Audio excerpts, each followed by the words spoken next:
Hi, and thanks for stopping by. My name is Larry Weinstein, and I'm both a CPA and the founder of SolveMyTaxProblems.com, based in Houston, Texas. And today, I wanted to answer the question, what happens if I have my CDP hearing and I don't come to a resolution with the Collection Due Process Appeals Officer? The answer to that is we try our best when we have our collection due process hearing. We try our best to put together a solution that's reasonable and that is something that the IRS will accept and put into place. Whether that's an installment agreement, we can apply for an offer in compromise, we can apply to get ourselves set up as currently not collectible. But for some reason, we can't come to some kind of resolution with our appeals officer. Frankly, that doesn't happen all that often in practice. Generally, when I work with an appeals officer, I put together something that I think that they would be willing to accept.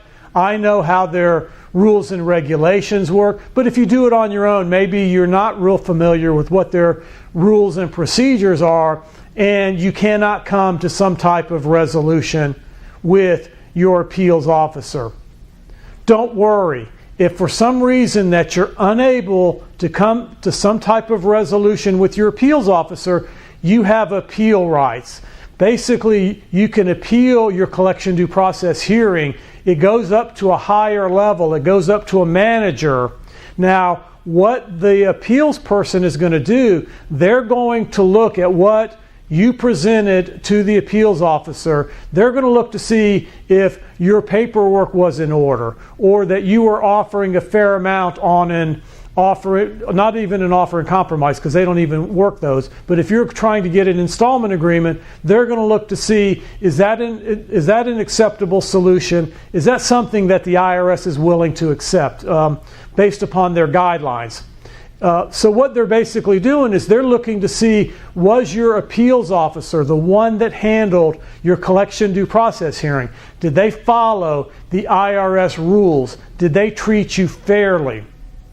And if the answer is yeah, they did a good job on the appeals, but maybe the taxpayer was being unreasonable in what it is that they were proposing, what solution that they were willing to put into place, then in that situation, not only did you have your CDP hearing and you were not successful, but you'll go to appeals, and if the appeals officer, the CDP hearing person, if they did everything that they were required to do, then you're not going to be successful in your appeal of your CDP hearing.